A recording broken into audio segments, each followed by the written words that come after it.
বাংলাদেশের অন্তর্বর্তী সরকারের প্রধান উপদেষ্টা ডক্টর মোহাম্মদ ইউনূস বিমস্টেকের সদস্য দেশগুলোর তরুণ-তরুণীদের মধ্যে সম্পৃক্ততা বাড়াতে একটি যুব উৎসব আয়োজনের জন্য সংগঠনটির সচিবালয়কে উদ্যোগ নেওয়ার আহ্বান জানিয়েছেন। ষষ্ঠ বিমস্টেক সম্মেলনের শেষে শুক্রবার ব্যাংককে সংগঠনটির মহাসচিব ইন্দ্রমণি পাণ্ডের প্রধান উপদেষ্টার সঙ্গে সৌজন্য সাক্ষাৎকালে তিনি এই আহ্বান জানান।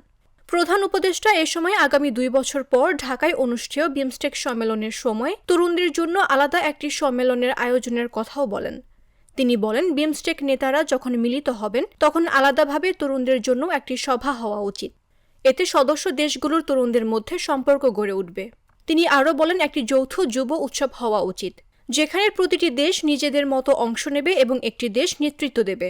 এই উৎসব তরুণ-তরুণীদের একত্রিত করবে।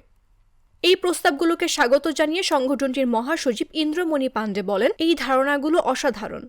আমরা সর্বোচ্চ গুরুত্ব দিয়ে এগুলো বাস্তবায়নে কাজ করব। বিমস্টেক ফ্রি ট্রেড এগ্রিমেন্ট সম্পর্কেও খোঁজ নেন প্রধান উপদেষ্টা। জবাবে বিমস্টেক মহাসচিব জানান, সদস্য দেশগুলোর বাণিজ্য ও বাণিজ্য মন্ত্রীদের একটি বৈঠক আয়োজনের প্রস্তুতি চলছে, যেটি শেষবার 2004 সালে অনুষ্ঠিত হয়েছিল। এছাড়াও ডক্টর ইউনূস বিমস্টেক সচিবালয়কে সংস্থার কার্যক্রমের ফলপ্রসূ বাস্তবায়নের জন্য একটি বার্ষিক বৈঠকের ক্যালেন্ডার তৈরির আহ্বান জানান।